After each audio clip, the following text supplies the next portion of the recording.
battle has just begun! Hello! Welcome to more Pokemon Showdown. This is going to be a really special episode because it's all about my favorite X and Y Pokemon, Malamar. Now, as you know, I have been struggling to get a team that I find worth... find a team that can consistently win, to put it that way. But I think, finally, maybe have got there. But before we get there, we are going to look at some Malamar goodness with different teams involving Malamar. These are just some good matches I had with them. And there's going to be a little special surprise at the end of the video. So... oh, that sounded fucking weird. Let's go. I'm going to be up here, he's going to be down here. This is going to be a battle with the Aurorus, Malamar, Pangoro team. I love these three Pokemon. I want to get these three to work in a team. I'm struggling with Xatu right now. And Solrock is very hit and miss. Once his sash is broken, he's pretty much death fodder. Weezing has been consistently helpful though, so that's cool. Anyway, this guy has a Lopunny named Cameltoe who's using fucking cosmic power. Luckily, I'm able to kill it with the Storm Throw since it always critical hits, so I'm able to get him fainted before he can baton pass his boost. But who knew Lopunny could learn cosmic power? I certainly didn't. Is that a new egg move, or am I just out of the loop? I don't know. Like, I've used Lopunny in the past, and Cosmic Power I didn't know. So this guy's kind of pissing me off with a Rock Tomb. This is actually one of the matches I tried to record live, but it turns out my webcam kind of fucks up if I record longer than 20 minutes. Like, the audio and the cam desync, and, like, footage is lost, and I don't know why but it sucks. Anyway, Squanto's gonna die like a bitch. Squanto with my Life Orb. Calm Mind, Xatu can't get that piece of shit to work ever. So Xatu, you're fucking off the team. Pretty much his only real use is to deter people from using Stealth Rocks. But later on, I'm gonna make an adjustment to the team that just blows Xatu out of the water. But anyway, Despair Squid is in here. He's gonna go for the Belly Drum, as I just kill him. The Bullet Punch hurts a little bit, and then I ejaculatory fluid. I fling the Iron Ball at that, and it's dead. So Despair Squid is putting in a lot of work here, but I'm not out of the woods yet. He has his own Malamar. I'm gonna go for the superpower. Things aren't looking too horrible. Still got some turns of Trick Room left. I can go into Weezing, and I'm gonna go for the safe Shadow Ball. And he's gonna live on fucking 1% and go for the Resto Chesto. I was very unhappy. Very unhappy. In fact, it was the most unhappiest live battle I ever attempted to record. Unfortunately, the recording was destroyed. It fucked up, but as I said, because of the cam thing. But now his Malamar is rocking my team, and all I have left is an Aurorus. So I'm gonna have to hope that we're gonna pull through. I'm gonna go for a Tri-Attack, takes him out, and then comes Swoobat, Gay Golbat. He's gonna go for Calm Mind. Guess what? Nature Power Tri-Attack just fucking floors this guy. He's dead. So Aurorus.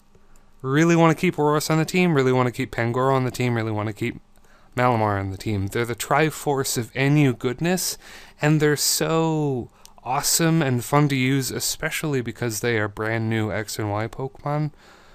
And, like, nobody uses them, obviously, because they're never used, so, like, it just makes them so cool. And Aurorus has such high sweeping potential once it gets a rock polish up. It's really insane. We're going to get into that. Here's going to be the next battle we have. This is going to be the non-Aurorus team, where I have Swellow. And this is the team I used against Squid Prince, except I made one adjustment, and it pays off already. Quick Attack instead of U-turn on Swellow. Go for the quick attack, he goes for the final gambit, and it doesn't kill me, so that it just pays for itself. Another thing that pays for itself, a fucking Aqua Jet for Alligator. Once I get some damage on, like I did with Giga Drain here, easy revenge kill with quick attack on Birdemic, so long as I keep it alive. So, Swellow, really good Pokemon. Works well with Malamar, of course, because Malamar is weak to Bug. And of course it can, you know, beat out those fairies as long as they don't have the Unburden boost. And Swellow can block those status attacks. Pretty gutsy move, but he went for it. I predicted the Sleep Powder, and it happened. And now I get a free kill. I don't want to risk Swellow's life on a Magmar. It could be Choice Scarf, but it turns out to be Assault Vest with Mix attacking, which is pretty awesome, actually. I'm gonna go for the Earthquake as I go for the Rapid Spin. Good old tried and true Torkoal. Not really much else to say here. He spins, he uses rocks, he burns the Lava Plume, he uses Yawn, pretty much. And Wheezing, consistently impressing me, taking a Fire Blast. I honestly expected it to die, but Wheezing, putting in a shift. And here's what I'm talking about. Quick Attack, Guts, Quick Attack, taking down the Feraligatr.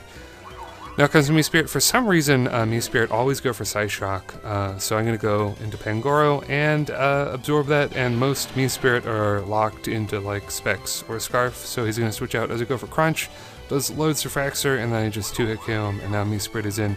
He's probably going to go for a Dazzling Gleam, lock himself into that, but he actually chooses to go Energy Ball. Even if he had locked himself into Dazzling Gleam, I really didn't have anything to worry about because I had Quick Attack. Because if he had Scarf, Dazzling Gleam, he could have probably picked off the rest of my team, but Quick Attack, man. So that is another version of the Malamar team, which actually works incredibly, incredibly well. And now we're going to get into the new blood, the new team, and I'm going to try to explain it here. He has a very amusing team. He's got Fuckboy. He's got 2 Fuckboys. I think I've actually fought this trainer before, because Fuckboy sounds familiar. So I gutted out half the team. As I said, I want to keep Aurorus, Malamar, and Pangoro in there because I love the fuck out of them. So I'm going to try to get 3 Pokemon to support them. Gourgeist is a good option for Suicide Trick Room, and it's immune to fighting, and it can take bug hits all day. So it helps out Aurorus, helps out Malamar, helps out Pangoro. And of course, the Suicide Trick Room Life Orb powered max attack Adamant or Brave Explosion. It's so powerful. It's probably one of the most powerful explosions in the game. There's Boggo Steelix, really helps out Malamar. Resistant to Bug and Fairy. Has the Gyro Ball in case a Fairy wants to get some unburdened speed boosts. And is max special defense, which means it can take a Flamethrower or 2. And then, the crowning achievement, I had to actually look this up to figure it out, Blame Truth's Lumineon with the Storm Drain ability, Defog, Charm, Scald, and U-Turn with the Relaxed Nature, Max Defense, and HP. Really good. Defog is something my team actually needs. I know in a previous upload, which I may upload or may have not uploaded at this point, I talk about how my best new teams focus on power, and that is true, but Aurorus, if I'm going to try to fucking use Aurorus, I need some kind of defog support, because it has nice natural bulk to it, but if its health is just worn away by rocks, it has no bulk left to use. And Malamar is a similar case because he's hit by all the spikes, the toxic spikes. He's hit by all the hazards because he's a grounded, not ground or steel type. So, yeah. But anyway, let's get into this match. These last couple matches are really entertaining, so let's resume. Fuckboys, and I'm going to go Storm Throw. As he goes for Waterfall, strangely, I thought he might want to go for the Shell Smash straight away. I'm going to go into Beta Fish because I don't have the balls to just hard switch into Aurorus because I didn't want Aurorus to take a Waterfall. And I'm going to have to pay for it here a little bit. As I go into Marceline to hopefully cop the Sleep Powder, but he goes Giga Drain, goes for Sludge Bomb, and I go for that Life Orb Explosion, does 73% to what I assume is a max defense File Plume. So yeah, Gourgeist doesn't give a fuck. Also a fuckboy is going to come in. I'm going to go for the Freeze Dry. I was hoping to get Seismitoad, but actually was pretty unwise. I should have gone for the Nature Power Tri-Attack, would have done a lot more damage. Beta Fish is going to come in here and do what Beta Fish does, goes for the Charm. And then U-turns out, and he still has -1 attack, which means Despair Squid can actually take those fighting hits relatively well. I should have gone for Trick Room the turn prior, but I didn't.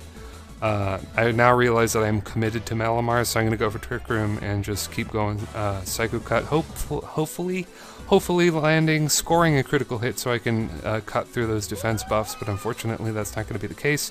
But I do predict the Mach Punch at the end here, which is really, really important. That's a really good play because it allows me to use Malamar's Death Fodder later on, which is going to be really key, and also very sad because this team is about using Malamar. But it's as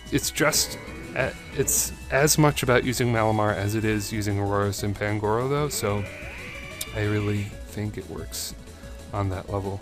The freeze dry is super obvious, so I'm going to Death Fodder Malamar here, and Nyx's Curse is going to he's going to do what he does. That's a nice hidden power ground. Too bad I am too bulky to be 2-hit KO'd, and that's game. I can go Nature Power at 1-hit KO the Zangoose. He realizes his goose is cooked, and he's going to forfeit as Nature Power Tri-Attack is at 1-hit KO on Vileplume, who's only at 30% anyway.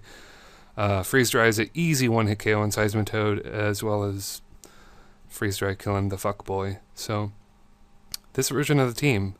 When I did the live battle, which I have uploaded, where I tried Gourgeist with Clamperl and stuff, I started to really see the raw power and the real potential of Gourgeist. I had used Gourgeist before in the past, but not in a never-used team like this, and this is my second time using him, and I think he's going to stick around. And now for the last match. Let's go. This is yeah, I'm gonna leave the Ninja Panda as I do. I'm really shocked as Storm Throw 1-hit KOs the Klinklang. This Klinklang is really high defense. I'm going to make a little hasty prediction here. I'm gonna predict the Parting Shot, but he actually goes for Storm Throw.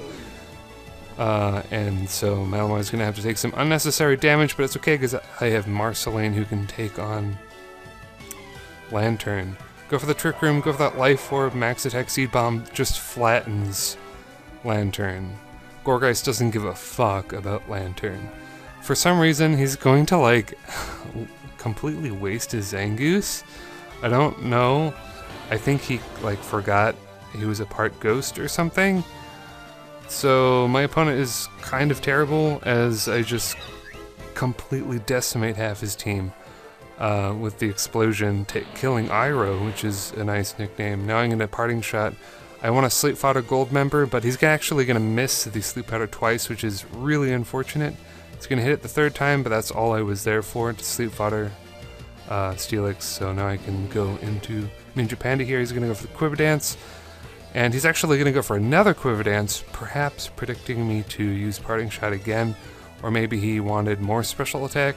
He was getting kind of greedy there, and he's going to have to pay for it as Parting Shot is going to finish him, and then he just forfeits. So I've only used this team twice, and each of the matches have been forfeits, which is kind of funny. And now for the surprise announcement. I've been tipped off, thanks to fucking Gale Maniac, who's one of my opponents, that there are some new Mega Pokemon on the block. We have the Mega Lopunny, who has some kind of ability to fight dark and ghost types. Maybe it gets scrappy, or I don't know. I don't know anything about it. It looks stupid as shit, but Lopunny is a very easy and good candidate for Mega Evolution since it's really shit. Normally, I mean, with Klutz ability, it can cause some havoc, and I have used it before in Healing Wish and the like, but yeah, so that's really interesting. Now we have what looks like a Mega Salamance, and this is all Koro, so this is probably legit. Mega Salamance is, he's got no arms, I guess. I don't know what the deal is, but here he is. Oh, he got little arms tucked in, I guess. I guess his dream has finally come true. He's flying. He looks to be an extremely high base speed, just from that gigantic scythe wing. That looks like something that's very, very fast. And now, Mega Alteria, who is possibly the best Mega there because it's a fairy type, and fairy types are overpowered. It's a fairy dragon type, a coveted typing that was expected to be seen on Latios and Latias for their Mega Evolutions, but instead they just got the regular typings. But yeah, Mega Alteria, Dragon, Fairy, looks extremely good. And that is the question of the day. What do you think about these guys? I'm going to try to upload this as soon as possible so it is topical. So yeah, in the comments, tell me what you think about these Mega Evolutions. Do you think they're real? Koro is usually pretty accurate, as well as Serebii, even though Serebii has made their mistakes in the past, if you remember. But these guys look legit, in my opinion. So tell me what you think about it in the comments, and I will see you later, YouTube.